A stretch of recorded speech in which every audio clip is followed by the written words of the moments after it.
To the daily, to the grind. That's what I'm not gonna say what they actually say. Oh, they do, yeah. Oh, man, I should have thought. I can't really say any. I can't say any of it.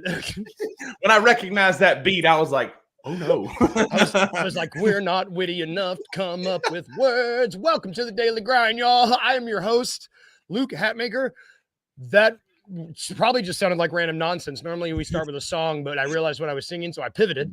But welcome to the show. Yeah, would have gotten us so canceled. I would have just unplugged my computer. It would have been bad. It's Thursday, and that means I got my guy Rusty with me. How are you, brother? Are you good? I'm good, man. You know, Luke, I am happy to be here on Thursday morning, and I have one less thing in life that can break my heart. You know, I've got a really great relationship with a phenomenal girl, like top two, not number two, right? Yeah.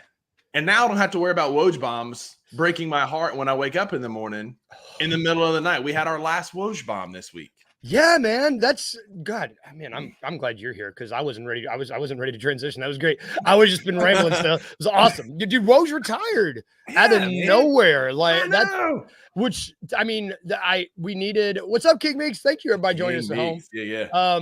King Meeks, what you got? What you got to tell me, dude? Is it about that I lost my thing yesterday? Because I've gotten whooped thoroughly, but I have not gotten as whooped thoroughly as in our jersey poll yesterday. Good God. Yeah, Instagram, bro, you got 2 votes. Dude, I got 38. So sorry, my brother.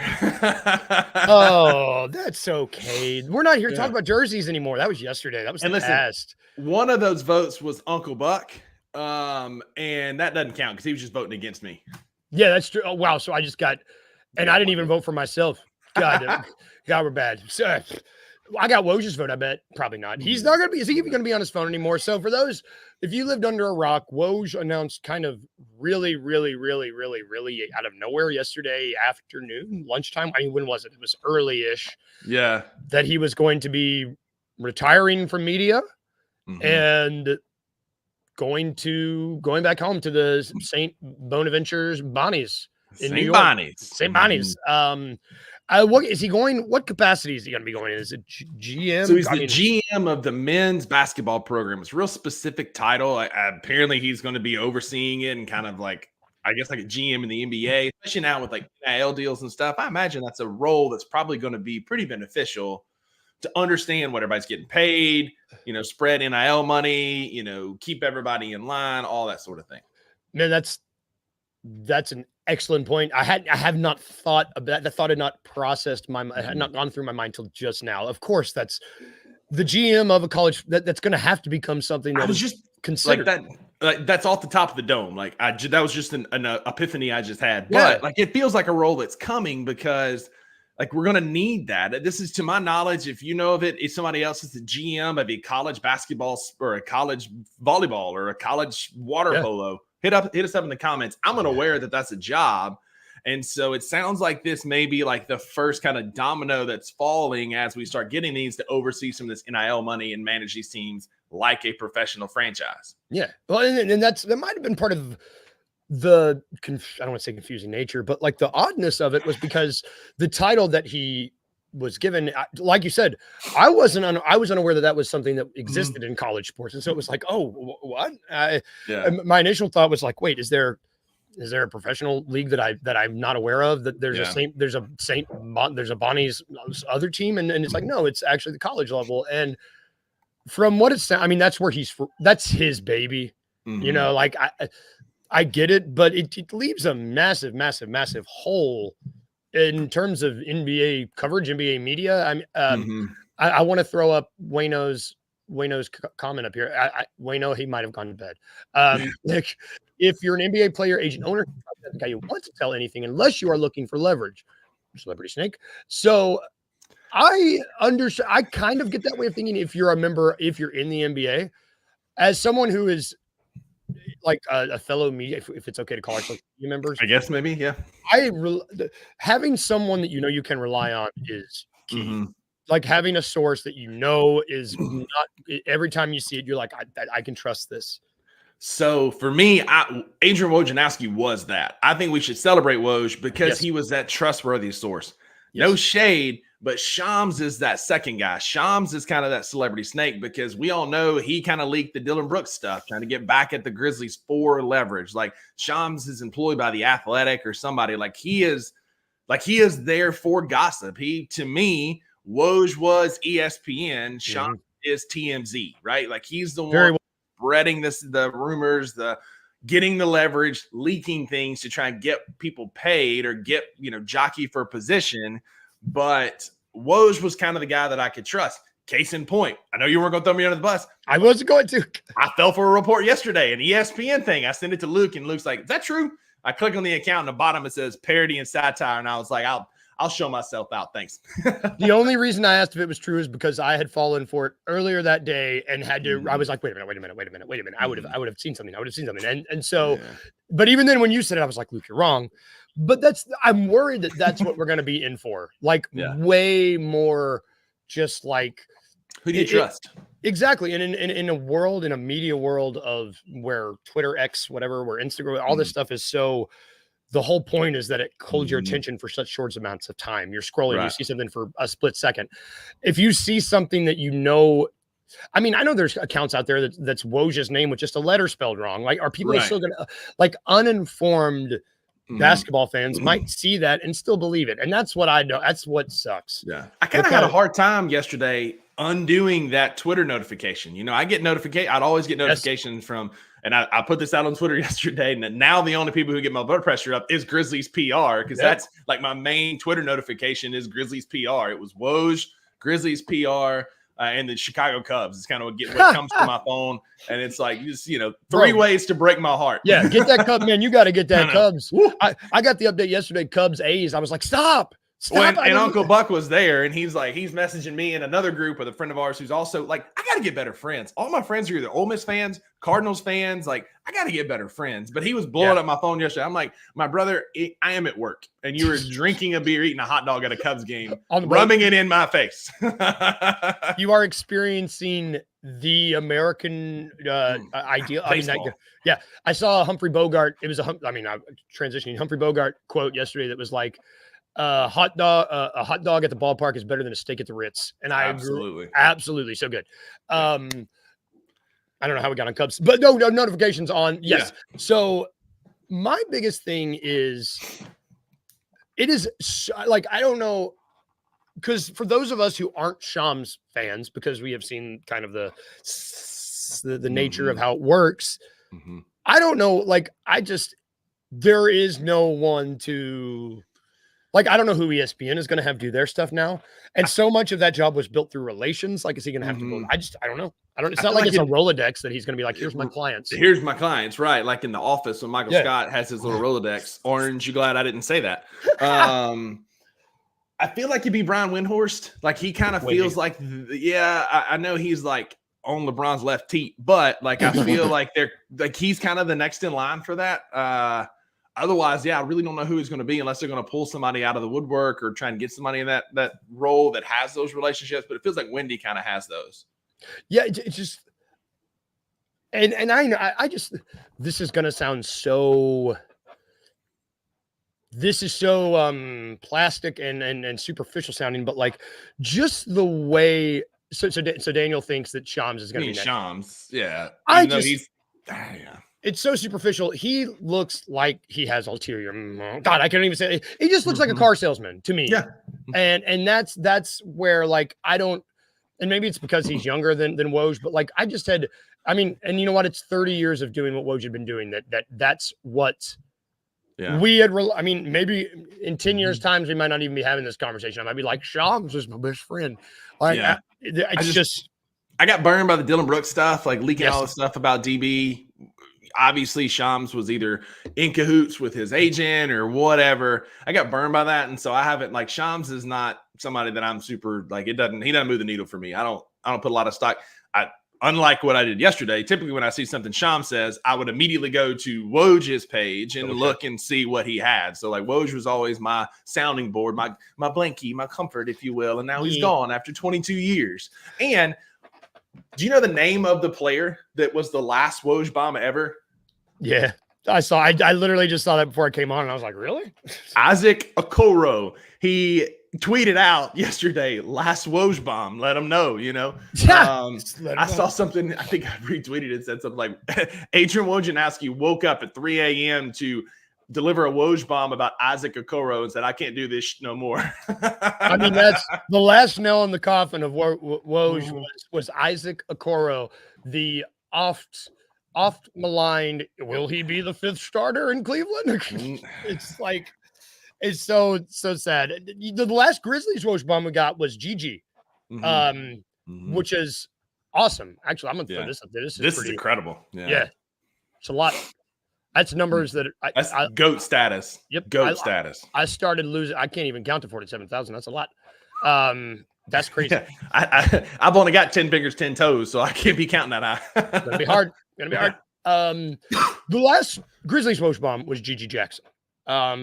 Which, young, I would feel good, not the last ever, but like, yeah, I was the last one, the Grizzlies guy. Man, this is, I'm not as good as transition. You opened them with such a good transition. I was going to say he would have been a candidate for me to make the leap as we transition to more Grizzlies stuff this season. I don't know if he's going to make the proverbial leap that we thought he was going to make because he's going to miss the first 3 months.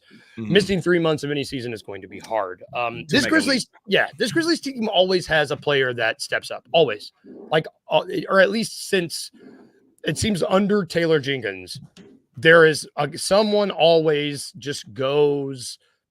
They get better. They develop better. It seems the talk, we've not really talked about. I've been looking for Grizzlies things to talk about. This is actually something that we can actually project towards the season. Who do we think is going to step up, whether it be returning from injury, whether they have to step into a role because someone's hurt? I just don't know. Is the team where it is? Is there any growth left on the team? I think we got two. I think I got 2 candidates. Marcus Smart, okay, I think is going to make a major leap for us. We don't know what we have in Marcus Smart. I think Marcus Smart is that Tony Allen plus about 18 points, right? Yeah. You know what I mean? Like that defender who can actually score. I think that everybody's sleeping on Marcus. Everybody's talking about how great Gigi is going to be. He's got hurt now. Everybody's talking about how great Edie is going to be. And it's so good having John Des back. All those things are true. Marcus Smart reads Twitter. Marcus Smart checks ESPN. Marcus Smart knows what's going on. I think it's going to be Marcus Smart A. I think we're going to look up in December, January, and be like, damn, we discounted this dude for how good he could really be. A. Number 2, probably in the same vein, I think Vince Williams has a real chance to be that guy who takes that leap. I mean, he was showing flashes last year. He was smiling while he was shutting down your favorite player.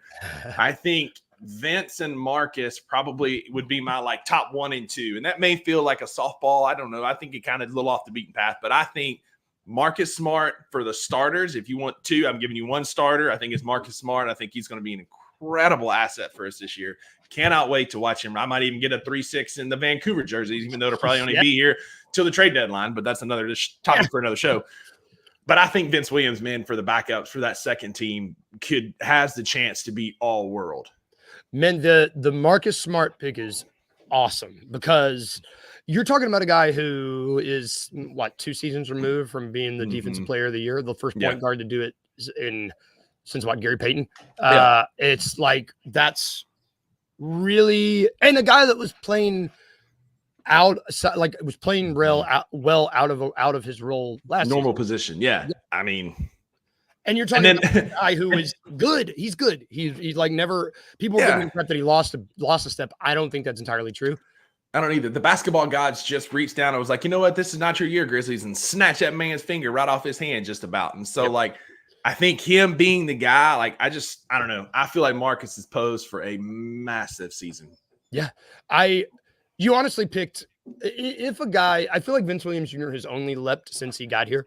I think he's becoming, we could start calling him the leaper. I mean, he's just he leaps and he leaps from being a 2nd round draft pick to jumping and contributing to doing what he did last year. I mean, I've got a Vince Williams jersey. I've been all in on him since we got him. I love that dude. And I think that that's a dude that I think eventually it's going to be him or Gigi making a play for that 5th starting spot.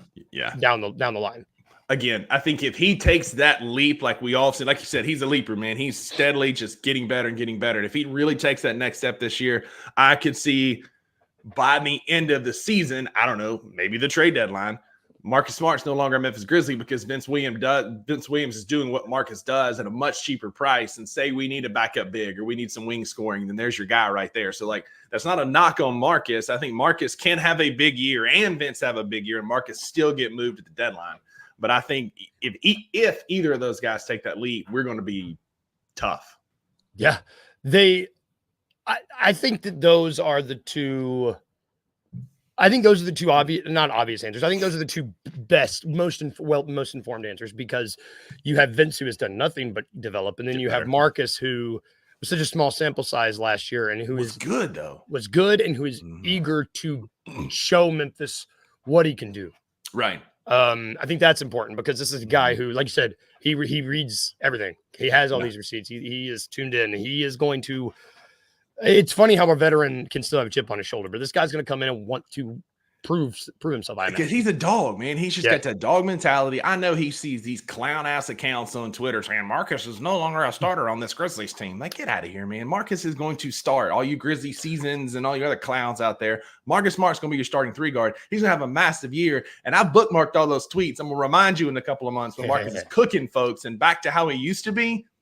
Don't worry. We'll see. You stay on that side. As Josh said, stay on that side. Stay on that side. I think that you could, I mean, like, I'm glad you didn't do that. Like, Edie's an obvious candidate. Like, I think if you wanted to do like pick and buy Marcus, I mean, especially if Vince takes that leap. We got a few months, DG. We got love that months. Dude. Yeah, love him, but we can eke out as much basketball as that guy has left in him in the first couple months. I'm down for that. Yeah. His contract. It's very trade. Like I said, that's a conversation for another day. I think that either I think Jalen Wells or Cam Spencer, if given the opportunity, either one of them could potentially be a candidate, but that's definitely Shelby gets it. That's definitely like some, that's going to take, things will have to go terribly wrong if those are the guys that we're talking about making leaps, Absolutely.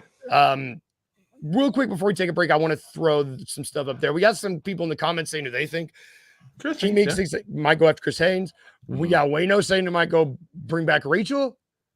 I don't know. We got options. Options. It's nice having options. Just like on this Memphis Grizzlies team, it's nice having options. It is nice having options. Man, you transitioned in like a month today. I love it. I've been hanging out with you all week, man. That's what it is. That's right. We it's osmosis. That's it. We're good. Speaking of osmosis, I don't know. I ruined it. We're gonna take a quick break.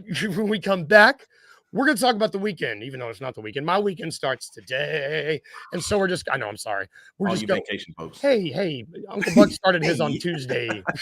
So right after this break, we will talk about the weekend. I think Jabari Smith Jr. and I don't want this to be true, but I almost feel maybe Tobias Harris, yo. What's wrong with Tobias Harris? We've had this discussion.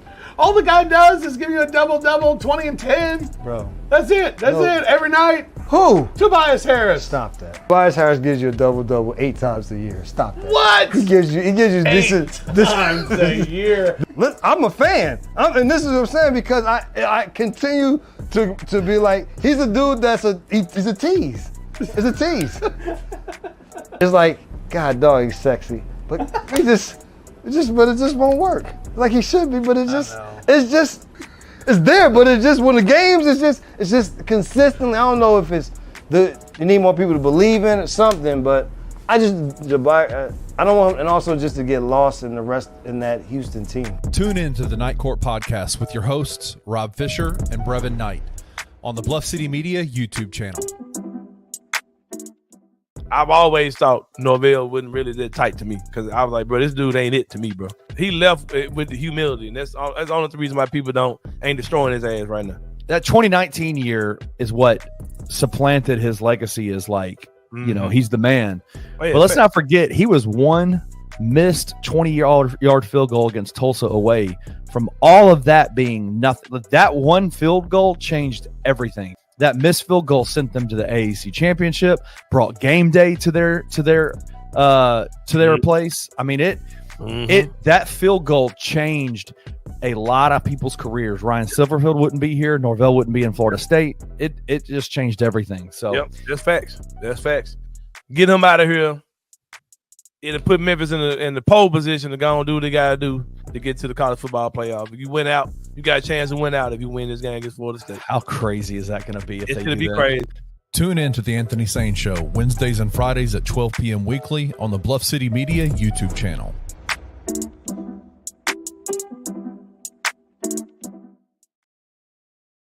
Welcome back to the Daily Grind. It's Thursday, and that means you can catch one of the shows you just saw, Night Court. That'll be today. $2 Sports Show will be tomorrow, as well as the Anthony Sane Show. Grizz 901 will be back for the first preseason game. We got a lot of stuff coming back. Grizz, no bluffing. We got Tigers on tap. There's really a lot of stuff, guys. Check it out at bluffcitymedia.co. Tomorrow, 3 o'clock, shameless plug, $2 Sports Show. We talk college football, and then we deep dive on the NFL. Which 2-0 teams are real, which ones are counterfeit, which 0-2 teams are real, and which ones are counterfeit. Check it out tomorrow, 3 o'clock, right here on YouTube. And how good the Bears are, I imagine. I got to go to work, man. I'll see you. I ruined it. You're like, oh, is that the time? Mm-hmm. Oh, damn, we out of time, man. I'm so sorry. We don't want people late for Just Benson. We got to go. That's true. Sorry, guys. Bears. If the Bears continue losing, I'm just going to slowly phase myself out. I mean, it's just when Will Levis is playing, I should already be gone.